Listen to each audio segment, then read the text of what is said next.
Hey gang, Chonky here.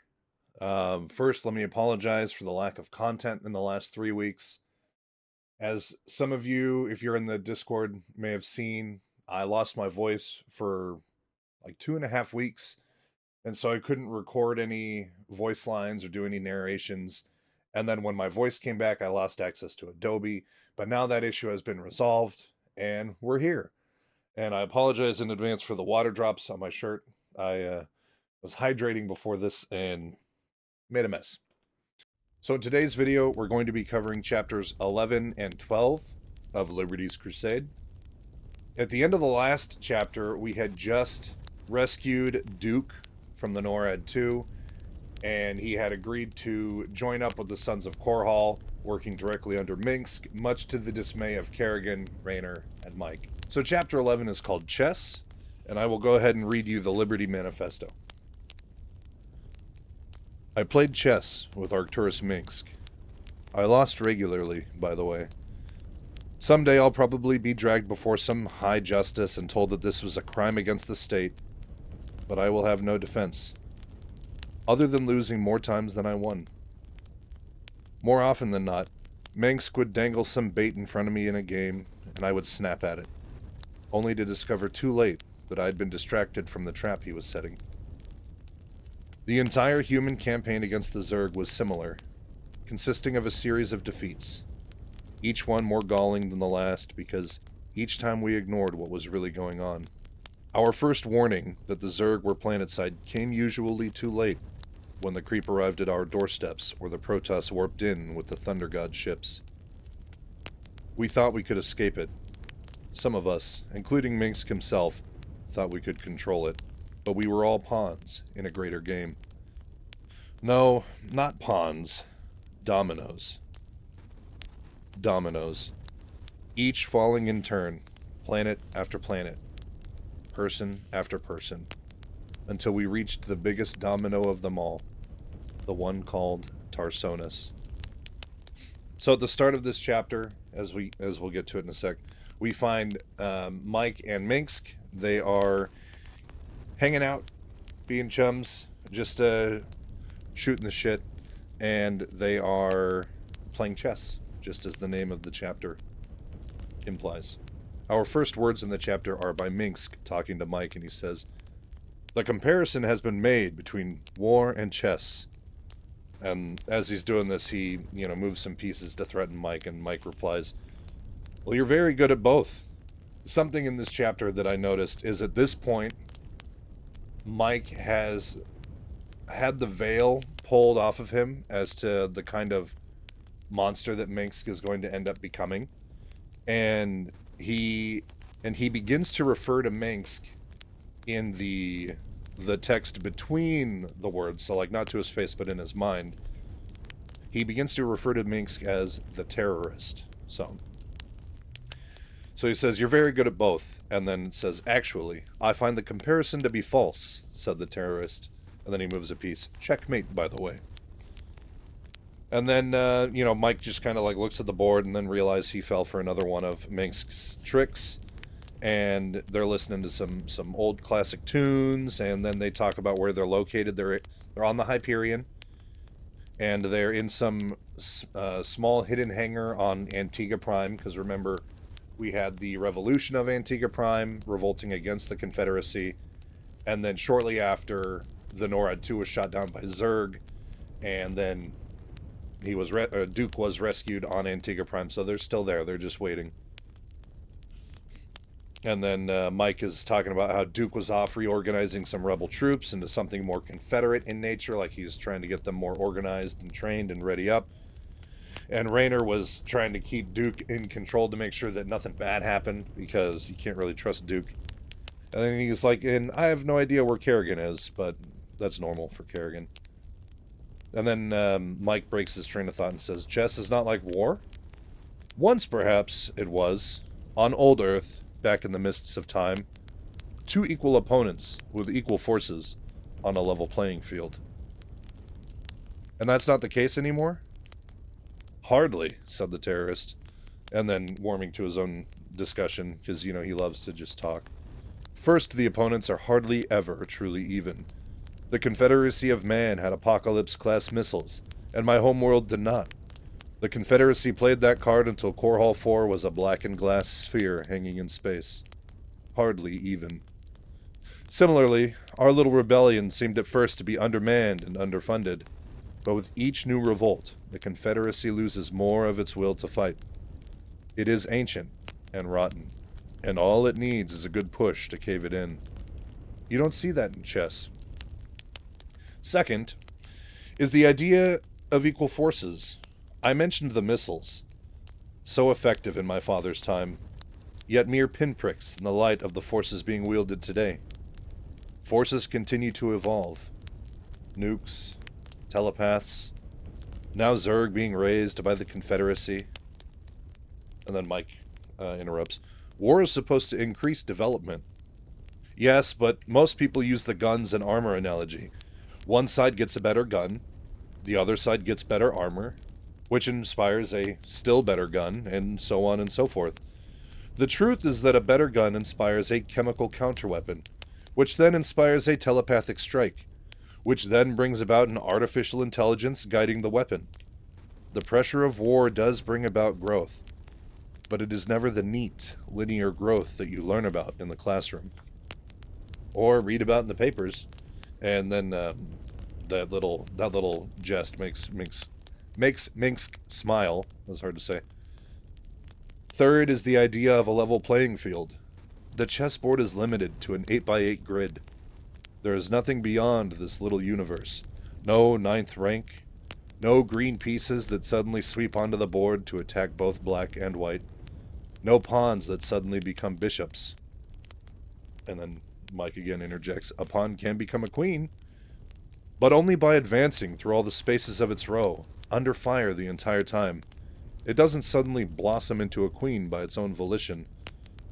No, chess is nothing like war, which is one of the reasons I play it.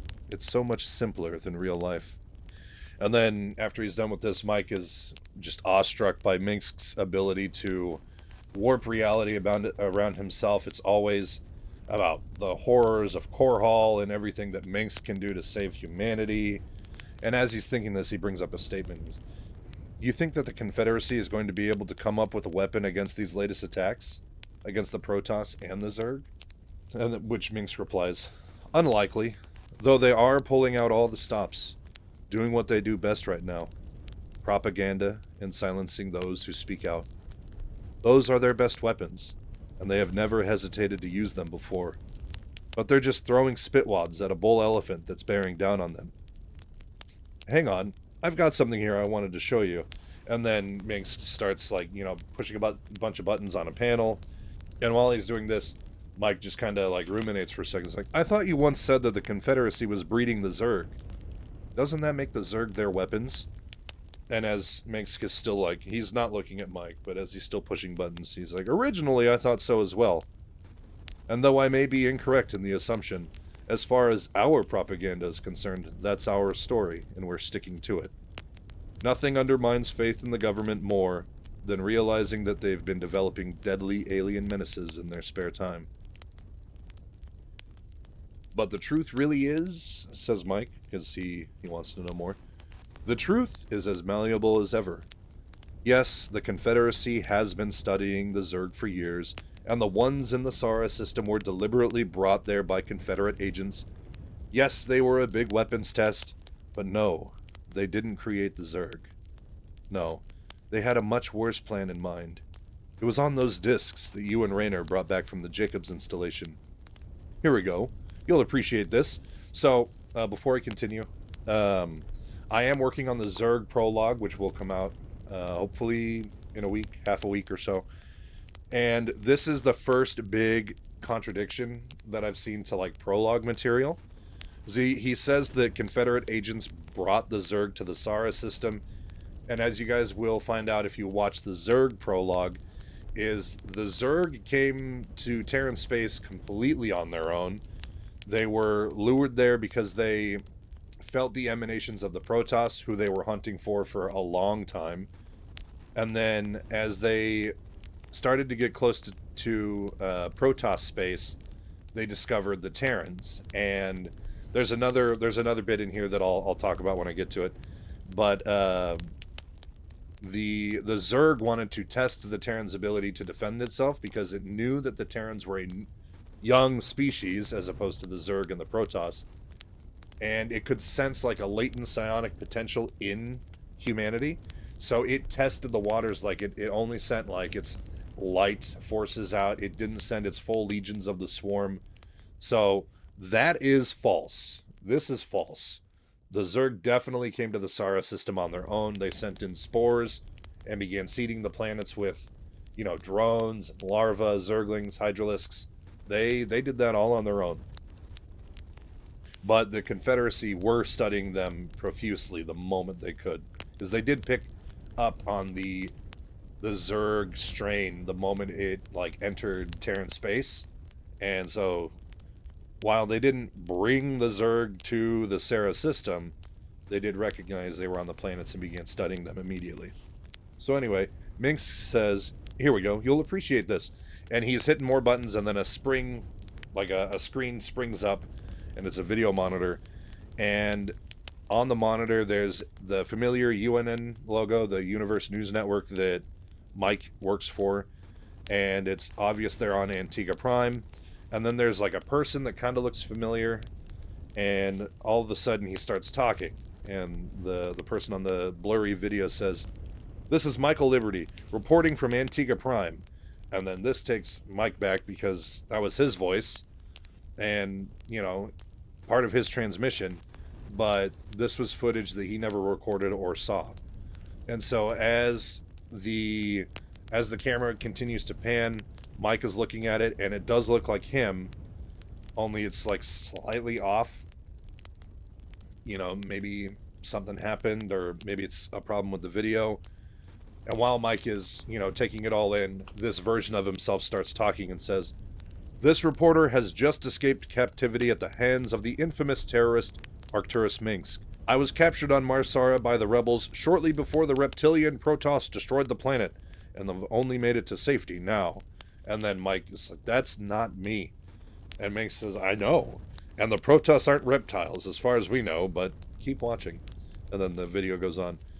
"During my captivity, I learned that Minsk and the Sons of Korhal are in control of powerful mind control drugs, which they have been using freely on the populace. Hundreds have died as a result of indiscriminate spraying, which can only be described as chemical attacks against innocent civilians. Others have been warped into strange mutagenic shapes as a result of side effects of these drugs."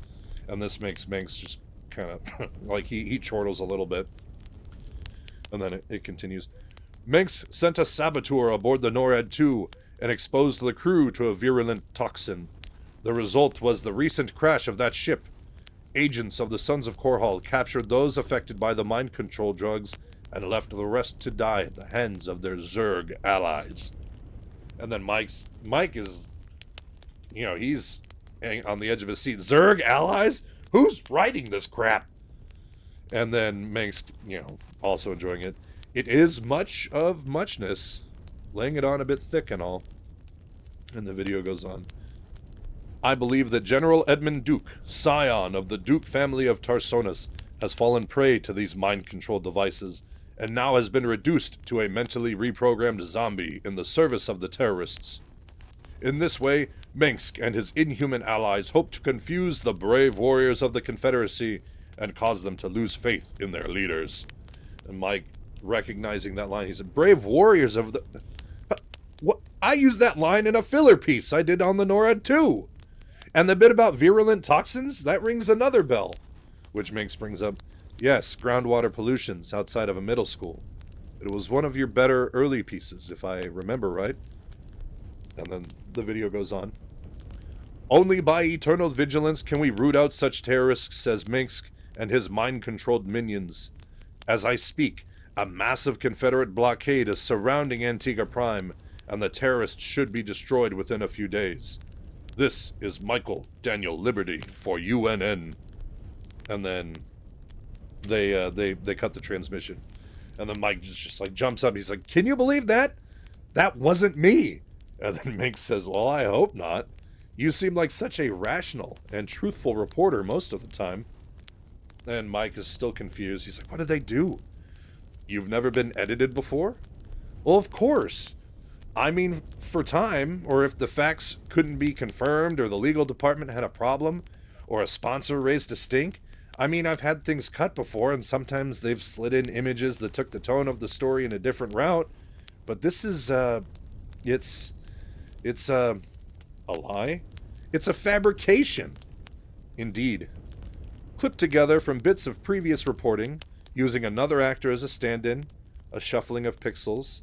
Mind you, it's easy enough on a flat screen. Damned impossible with a true hologram.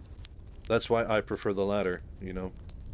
This is just enough to fool someone just catching the news, to remind them that you're alive and well, and fighting the good fight for UNN and the Confederacy.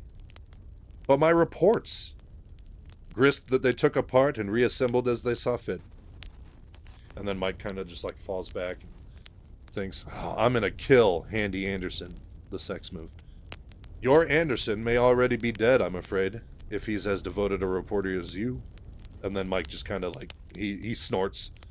Or he may be acquiescing to the current power structure, though he knows it's a horrible idea. Maybe that's why the toxic poisons line is in there. A bit of internal sabotage. A desperate cry for help. I mean, it doesn't take a whole lot of sense. Why would mind control drugs be poisons? Of course, it did let them lift an entire sentence verbatim. Yeah, and that's a shortcut Handy Anderson, the sex move, would take. I just wanted you to know that your own network has turned its back on you. I didn't want you to find out at a bad time, like on the battlefield, for example. And then as he says this, he refills Mike's brandy glass, because, you know, they have those glasses that they drink out of while they play chess and talk and ruminate. But why this, says Mike. And then this is one of my favorite lines in the whole book. Propaganda is a weapon that the Confederacy wields best, and wields heaviest.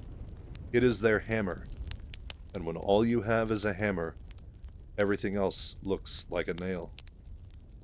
You'd think they'd have a better weapon than a reporter to throw at you. What happened to all their Zerg research? The material that we got out of that installation? Ah, oh yes. And then Manx goes back to his board and starts hitting more buttons. The Jacob's Disc. I'm glad you remembered that. It shows that my mind control drugs have not had a complete effect on you. Don't look it that way. It was meant as a joke. And then Mike, unhumored. I'm a little sensitive about that right now. It'll pass. I expected weapons data, something to keep them ahead of the technological curve. Instead, I found something much more interesting. Here we go. You know about ghosts, of course. And then Mike thinks about Kerrigan and all the killing she's had to do and the merciless training that she's been put under through the Confederacy, and he thinks about Raynor's kid a little bit. And then he goes on. Telepathic warriors, a specialty of the Confederates, and an example of your technological curve. An interesting example, if I may digress. The original inhabitants of the colony ships were Earth people, but the long voyage apparently put a twist in their genetic code, enough to bring out more psionic abilities than were common in the original Terran populace. An interesting happenstance. Okay, so this is that other thing I was talking about in the prologue. That is also not true. The humans that were sent from Earth by Doran Ruth to, I can't remember the name of the other planet that they were originally going to, but they put people who were starting to show signs of genetic mutation, like psionic abilities. They put them on the ship to get them out of there, because at this point, because for a while there was like augmentations done, like genetic or cybernetic augmentations done to certain people that like elected for it.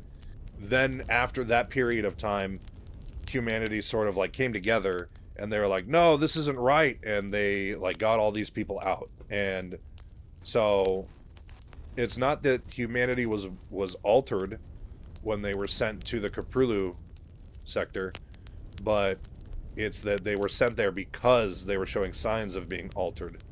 Because, I mean, in Brood War, when the UED shows up, they have their own ghosts. Like, they have psionic warriors. So, anyway, yeah, that's false. I think we've both gotten to the point where we don't believe in happenstance, as Mike, down some of his brandy. And then Manx gives a good-natured shrug and goes, by design or accident, the humans of what would become the Confederacy tended towards psychic abilities. Again, through design or accident, we found this out and created the Ghosts, superior assassins with mind-reading powers. It's a horrible process. Only a few children make it out of the process in any usable state, and, until recently, the Confederates' control over them seemed unbreakable. What about Lieutenant Sarah Kerrigan? How did you break their control over her? Oh, that's a case where one side gets better armor and the other side gets a better gun. And suffice it to say that the control over her was broken. And broken in such a way that she was left amazingly intact and generally useful. And grateful, Mike says. And grateful. And she has appeared often enough that the Confederates are in a tizzy about it. Because Kerrigan was like one of their premier ghosts, and then all of a sudden she defected. Which suits you just fine, said Mike. But you were busy digressing. Yes, now we get to the Jacob's Disc. It turns out that our pestilent friends, the Zerg, are attuned to psychic emanations. Apparently the wavelengths that the ghosts function on are similar to those that the higher-level Zerg use to control the lesser ones, so they can zero in on them at close range. How close? Well, for a normal telepath, very, very close. Tens of yards at best. By that time, a hydralisk can smell them anyway. But that's part of the technology the Confederates have used in their tower defenses and other anti-ghost detectors. Guns and armor. Can the ghosts read Zerg minds like they do humans? It's much more painful. And yes, the Confederates tried. They came away with the idea that the Zerg are an ultimate evolutionary success story. Everything is either genetic material for their creations, or meat to be fed to their children. They operate off a hierarchy of hive minds, each greater than the ones below it, growing up to a near planetary consciousness. Sounds appealing. Hearing all this, Mike just starts drinking even more brandy. It's nasty. And the Protoss are as bad. Mind you, this is all from the Zerg viewpoint that's recorded on the discs, but the Protoss are the ultimate genetic purists. They see themselves as the judges of the universe, eradicating any life that gets out of hand and does not meet their standard of perfection. Great, so we have genetic survivors versus genetic xenophobes. A match made in hell. Very much so. So the Confederates discover the Zerg and discover the telepathic attraction. They want more Zerg available. More? Why in the name of God would they want more? The non-linear nature of war, son. They were looking for a weapon with all the advantages of nukes and none of the downside, like radiation or bad press. The Zerg were perfect. They were ugly, buggy aliens that the Confederates could unleash on anyone, and then come in afterwards and eliminate. A pocket plague of monsters. Yeah, and you said you thought that they were breeding them. And I was wrong about that. Breeding them is much more complex than just capturing a bunch of Zerglings and putting them in the same cage. So they needed to lure more into their traps. And that's where the telepaths came in. But the telepaths only have very limited range. Yes, and so they worked on improving that range. What you pulled out of the Jacobs installation was the plans for a transplanar psionic waveform emitter. Nice name. And fairly self-descriptive. With it, they could boost the power of a telepath and make it an interplanetary beacon for the Zerg, drawing them in like moths to a lantern. And then Mike's just kind of quiet for a moment as he realizes the Sara system. Exactly. That's what I mean when I say they were using those planets as a testing ground for their weapons. They brought the Zerg to Sara, and the Protoss came after them. But they brought more than just a couple Zerglings. They brought the whole Zerg ecosystem and power structures into play, which they didn't expect. And now the Zerg are moving from system to system at will, directing their own intelligence, intent on either transforming humanity or consuming it. So you know how to defeat them? Other than blasting each and every one of them into bits and burning their nests? No. But I do know how to send them in the direction I want them to go. And then Mike is probably a little... he says, how does that help? And then wondering if the brandy has just made him stupid, because he can't think. And then Minx goes on. There was one piece of truth in that news report your doppelganger delivered. There is a serious blockade forming around Antiga Prime. The Confederates are hoping to keep us penned up until either the Zerg or the Protoss destroy us. And we're just sitting here? No, I'm already doing something. We built an emitter, based on the plans that you liberated. We're going to take it into the heart of Confederate territory and set it off. Every Zerg from as far as 10 light years is going to come here. They're going to fall among the blockaders like falcons on doves. The crash of the NORAD 2 will be a simple fender bender in comparison. But the emitter will only amplify. You need a telepath to... Oh god, Kerrigan. You're going to use Kerrigan to bring in the Zerg. Very good. You can't do that. You want her to break into a Confederate camp? They'll have detectors. She'll never make it. I have a high degree of confidence in the lieutenant. You can't do that, Mike goes on. You have your tense wrong. I gave the orders for the operation before we sat down for our first game. The good lieutenant should be picking up the emitter in the shops below right about now. If you hurry, you can catch up with her. And then Mike just kind of curses under his breath and then jumps and gets out of there. And then as he's getting out the door, Minx shouts behind him, "And wish her luck from me." And then he finally picks up his sniffer, because he never drinks brandy around Mike for some reason. It never says that he drinks, but now that Mike's left the room and Minx feels victorious in that little verbal battle, he looks at the fake Mike on the screen and then gives him a toast and then drinks. So chapter 12 is called Belly of the Beast. And I will go ahead and read the Liberty Manifesto. Aliens were pressing in on human space, and the humans reacted by turning on one another. I can only imagine what the Zerg and the Protoss thought as they landed on planets that consisted of nothing but rebels and Confederates wailing the tar out of each other. They probably thought it was the normal behavior pattern for our race, and I suppose they would be right. Minsk's successes, spread in part by bootleg copies of my own reports, sparked dozens of brushfire wars. Every crank with a gripe took up arms against the ancient Confederate regime. The Confederacy, in turn, reacted as it always had, to armed dissent, with harsher and harsher oppression that in turn spawned other revolts. And through it all, the Zerg were infiltrating more planets, and the Protoss were turning them to dead lumps. The humans didn't have so many worlds that they could afford to lose them at this clip. If the two sides had been thinking, they would have joined forces to fight the true menace. I think everybody was so busy planning and fighting that no one really had time to think. So this picks up like almost immediately after the end of chapter 11. Mike is in the landing bay and shouts immediately to Kerrigan, "Kerrigan!" And then she like looks up and, "Liberty? I'm just heading out." And then Mike is like, "Oh, ride shotgun?" Because he wants to go with her. "Look, normally I'd..." And then she kind of looks at Mike, immediately reads his mind and knows that he's going to come with, and then just like shrugs. "It's your funeral. I'll need someone to lug the gear anyway. Come on." And they hop on a vulture bike and get out of there. So as they're leaving the bay, Mike is talking about the landscape of Antiga Prime and how it's suffered under relentless assault. The sky is darker now from the smoke of continuous pyres, and the great bloated figure of the world's gas giant just kind of hung above in the sky like a sorrowful god. And then in the distance they can hear siege tank artillery fire, or arc light fire. And they didn't know if it was the Sons of Korhal or if the Confederacy. They just knew that there was battles everywhere. They passed by bunkers that were cracked open like eggshells. There's broken weapons and shattered men. And as they're going, the thunder grew louder and louder. And then Liberty realizes that they were heading right into the heart of the storm.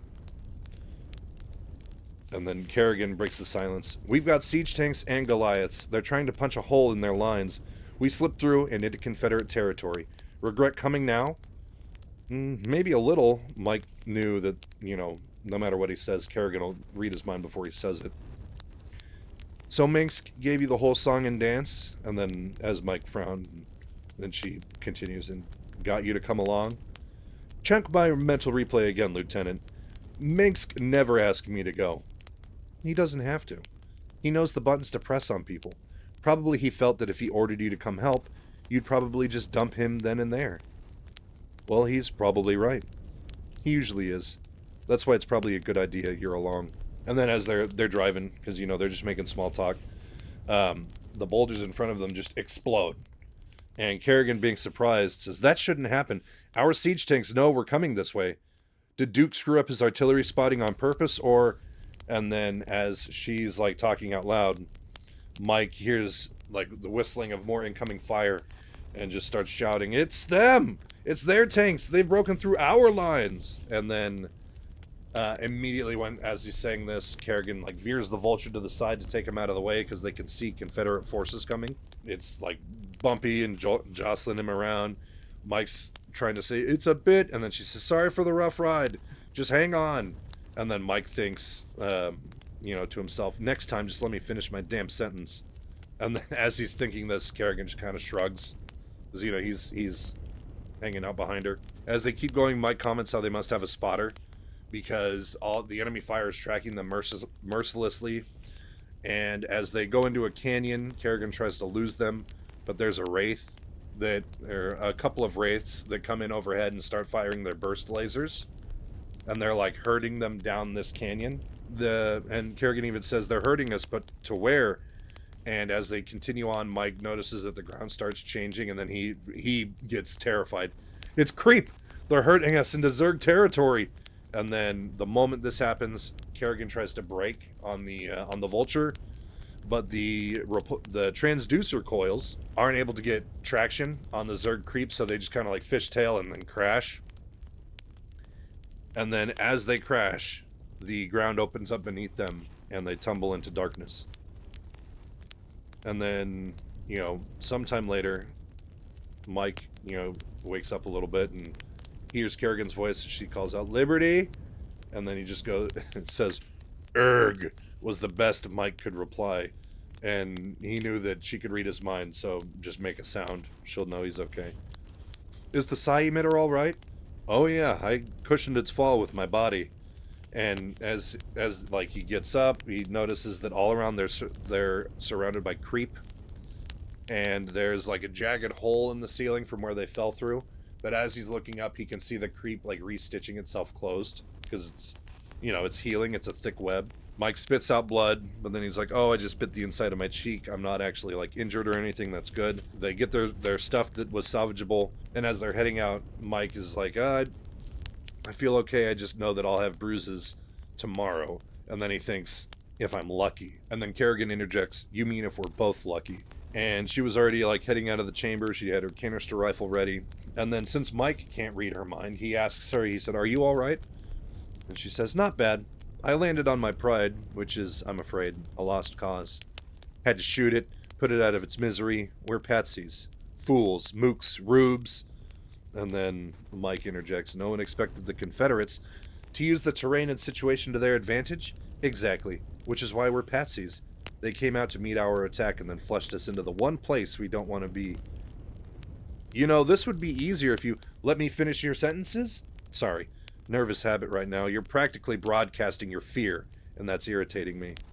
And then Mike thinks to himself, yeah, like anybody wouldn't be afraid in this situation. And as they walk past the remains of the Vulture, Kerrigan just says, the bike is shot. And Mike sees that it's like twisted and contorted in multiple places on the frame. So he knows that they have to get out of that. Get out on foot. And then Kerrigan, there's like a split in the hallways, and Kerrigan points down one way and says, this way. Any clue why?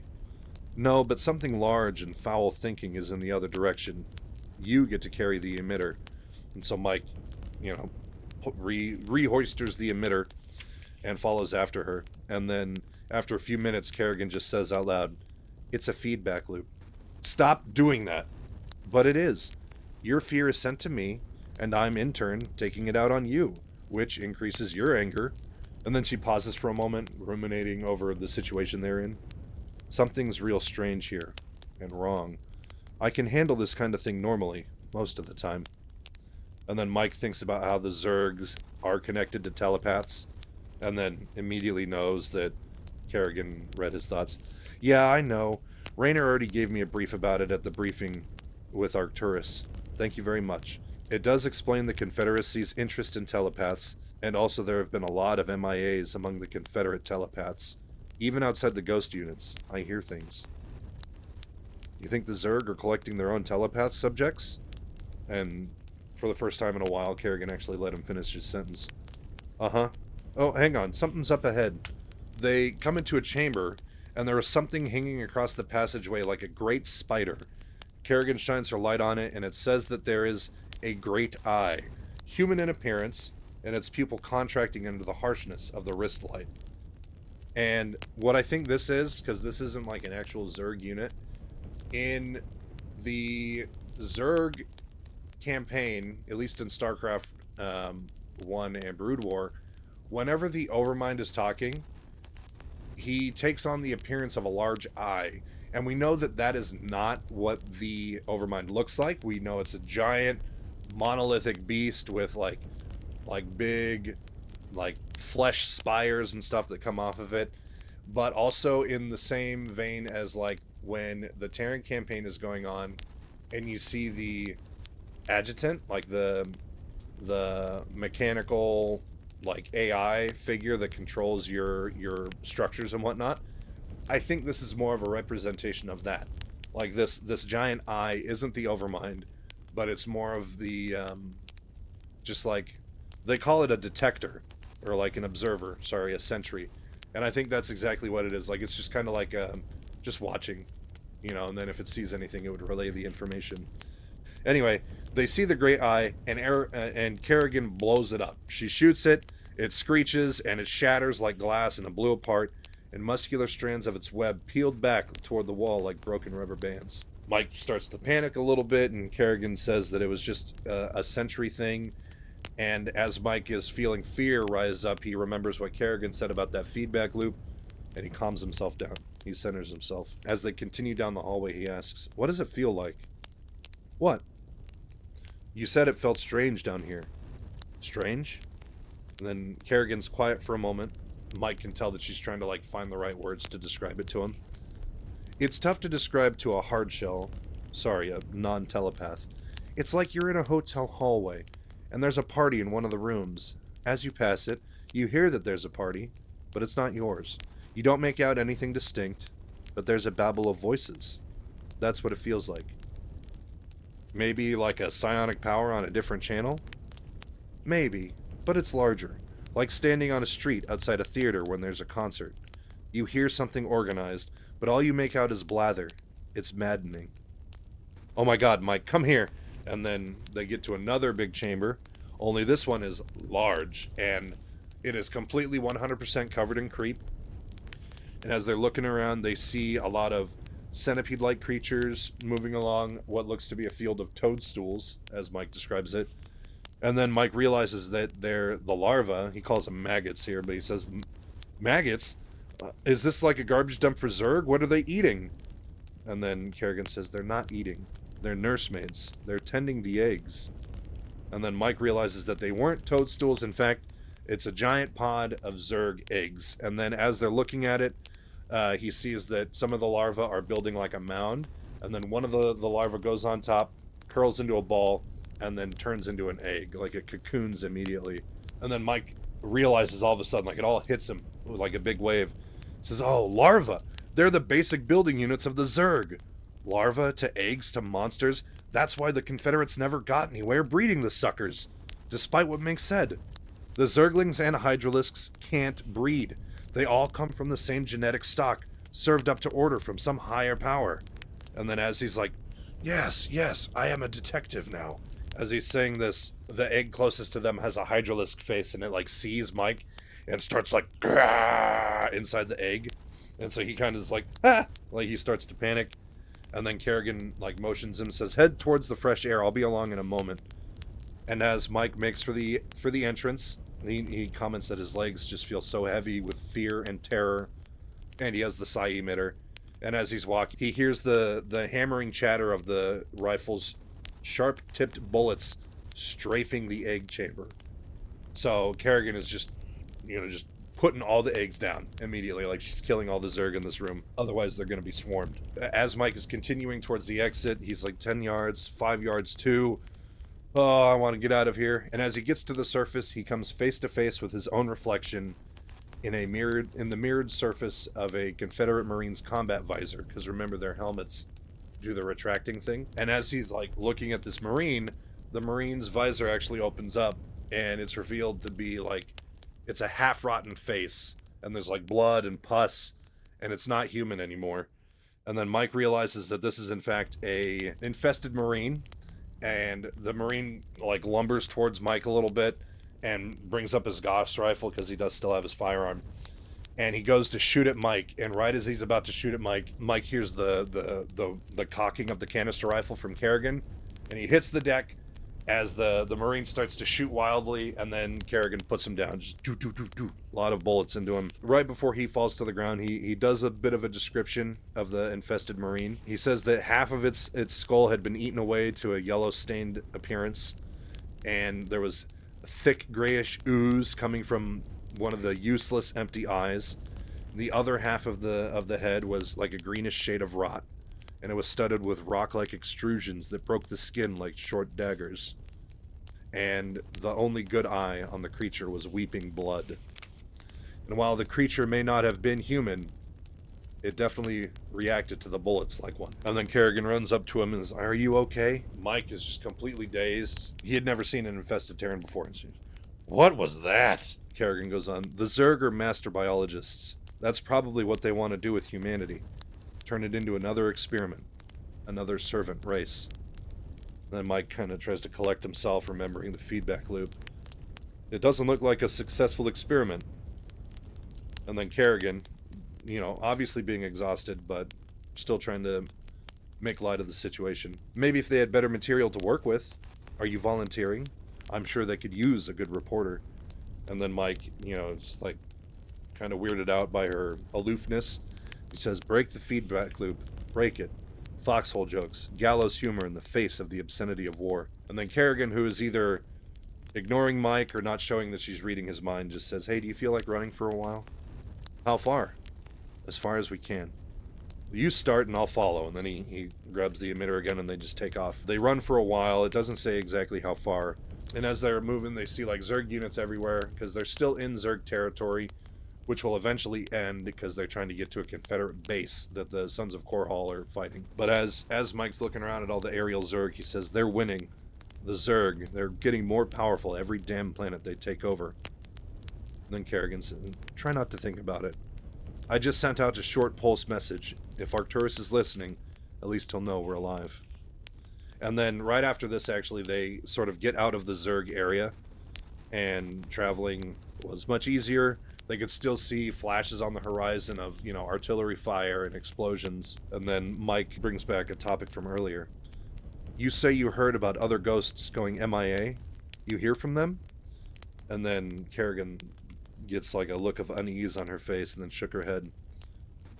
"Most telepaths avoid one another. I don't even talk to the ones in Duke's command. It's bad enough being around the continual chatter of normal people. Being with another telepath is 100 times worse. People can't control their thoughts, at least not very well. And ghosts read other ghosts very well, and form their own feedback loops. Most need psionic dampeners to even keep them sane. That's like the neural resocialization, but much, much worse." "But you don't have any psionic dampers." "I still have some, but most of them are gone. Arcturus," and then bringing up his name, Mike has like a thought, and then she like pauses and, "Yeah, you don't like him, I never would have guessed, but hey, you think the world of him." He broke me out. I guess that's the best way to put it. He rescued me, freed me, broke me of the dampers and the guards and the horror. I owe him my life, and more importantly, I owe him my soul." And then, almost a coincidence, talking about this, Kerrigan's wrist communicator like bloop, bloop, bloop, bloop. And then Manx's face pops up. "It's good to know you're alive. Your position puts you a click southwest of where you need to be. No bogeys between you and the Confederate camp. We're drawing off their reserves. We were delayed. The Zerg, there are a lot of them already here. And there will be more when you set off our little surprise. They'll keep our Confederate friends busy while we escape. Kerrigan's actually getting frustrated now. They'll be wiped out, Arcturus. Arcturus, do you read? The Zerg don't take prisoners. Kerrigan, we didn't invent the emitters, but if we don't use them, we will all die, blockaded by the Confederates. And if we die, all hope of humanity dies with us. Yes, sir. Remember how much I trust you. And say hello to Mr. Liberty for me, eh? And then, boop, he just cuts the transmission. And then Mike, going back to their previous conversation, I think they're afraid. Who, the people in charge of the ghosts? Yeah, they don't want you to be able to communicate your experiences to other telepaths. Conspire against them. That's why the psionic damper's in the training.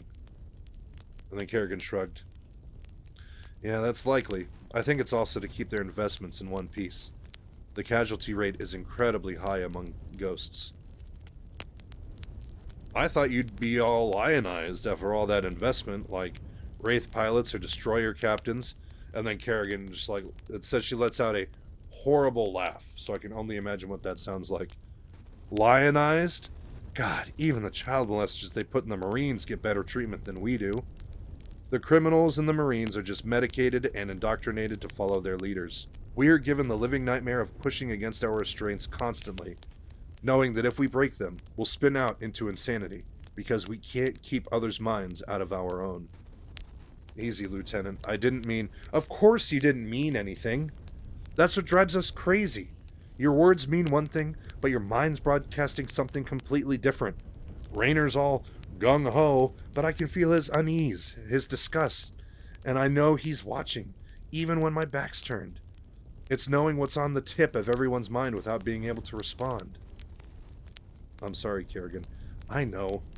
And that's one thing I do like about you, Mike. You're all surface. Don't take that the wrong way. You think of something and you say it. Your only defense is when you're asking questions, playing the hard-nosed reporter. It makes you easier to tolerate than most humans. And then they continue walking for a bit, and then just to get closer to the Confederate camp. And as they get towards the outer perimeter of the Confederate base, Kerrigan, which they notice is deserted, like Manx did draw all the troops away. And then Kerrigan starts talking again. You know what the final exam is to get into ghost training? They have a guard with a gun. The guard takes the gun, and he presses it against your forehead, or the forehead of someone you care about. You have to kill the guard before he pulls the trigger. I was 12 at that time. And then Mike is like, whoa, like he's taken back, and despite all this, he thinks of Raynor's son, the gifted child who had experienced an incident. And the moment he thinks this, Kerrigan like reels back in shock, and it says that it looks like Mike slapped her across the face. And then she immediately sank to her feet, or sank to her knees, and like grabbed her face and started crying. And she's like, Christ. And Mike, I'm sorry, I didn't mean to tell you, it just slipped out. I should have guessed, I just didn't know. And then Mike's confused. You're a telepath, how could you not know? And then she looked up, and, you know, she was still crying. Telepaths don't dig into your thoughts, at least if they want to stay sane. We hear all of the surface chatter, all the stuff that's on the top, what you're thinking about. Errant thoughts, whether that woman has a nice set of legs, all the stupid crap. Not the stuff that they keep buried, not the important crap. Did he say when it happened? And then Mike just shook his head no and turned away. And then after a moment, Kerrigan collects herself and, you know, wipes the tears from her eyes. Let's plant this thing. Base of one of those towers should do it. And as they're making this way through the base, they get to the bottom of one of these gun emplacement towers, because nobody's there. So they just walk in like they own it. And Kerrigan, as if she's done this a million times, even though this is the first time they've ever seen a psi emitter, begins setting up the whole thing, you know, leads everywhere and getting it all up and running. And then she puts on a crown of delicate copper. And then to let Mike know what's going on, she starts explaining. The transplanar psionic waveform emitter is like the soundbox of a violin. It will capture, amplify, and then propagate the psychic beacon that is fed into it. That's why we're here. It needs a ghost to activate it. And then she doot doot doot flips a few switches and presses a toggle, concentrates for a few seconds like she's really trying to poop. And then she takes off the crown. Okay, let's go. That's it? What, you wanted an air horn and a bright light? A chime from above? Or a big clock with a countdown? Sorry. But as she's saying this, Mike notices that her face is like incredibly pale. She's looking deathly, like she's under intense pain. And Mike realizes, oh yeah, there's a psychic beacon going off right here, and there's a powerful psychic right next to it. Of course she's uncomfortable. And as they make it out of the base, and once they get a good distance away, Kerrigan's back to normal. She's able to tune out the sound of the emitter. And she calls Minsk and says, "Psi emitter in place, sir." And then Mike can't see it, but he can hear it. "Excellent, Sarah. I knew you could do it. But we've got to get you out before every Zerg on Antiga Prime gets there. A dropship is en route." And then Kerrigan, still exhausted from all the pain, says, "I know, just promise me we'll never do anything like this again." And then Minsk, doing the usual Minsk, "Sarah, we will do whatever it takes to save humanity. Our responsibility is too great to do any less."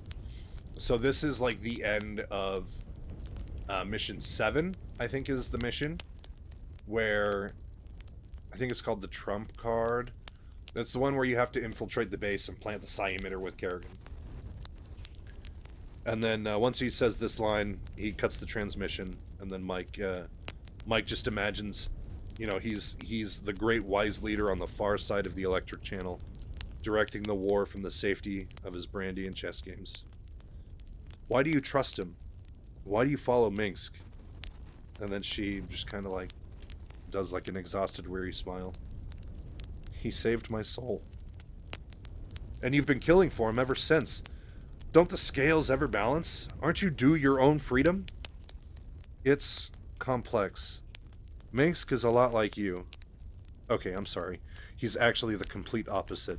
You're all surface, like a sheet of newsprint, and he's all depth. He tells you what he thinks, and he's so convinced of it, down to the core of his being, that the effect is very much the same. He inspires me to believe. He's a politician. If you look deep enough, you'll find that out. There's a bottom to that swamp of his soul. And will that change anything? Do I want to look? Sometimes looking isn't a bad thing. If you looked a little harder, then maybe Raynor wouldn't seem like such a jackass. And then Kerrigan goes to speak and then doesn't after a moment. "Yeah, you're probably right. At least with Raynor. I guess I owe that much to the jackass." "Our responsibility is too great to do any less," Mike says, mocking Minsk. And then this actually makes Kerrigan laugh, but it's like a short giggle, and makes her seem very human. And then, as they're sitting there waiting for their evac, Mike lets out a long breath and wondered which would arrive first. The Zerg from the nearby colony, or Minsk's promised dropship. And that's the end of Chapter 12. So now that I have access to Adobe again, I will get back on regularly scheduled content for you guys. We have 5 chapters left, which means that the next video will be 2 chapters long, and then the final video will be 3 chapters long. And then, because nobody asked for it, I will probably do a compilation of every episode, so you can listen to the entire Liberty's Crusade Abridged in one video, and it will probably be several hours in length. And it will be enjoyed by 20 or 30 of you. But anyway, guys, thank you so much for watching. Again, I apologize in the absence in content creation. We're back. I'll see you soon. Bye.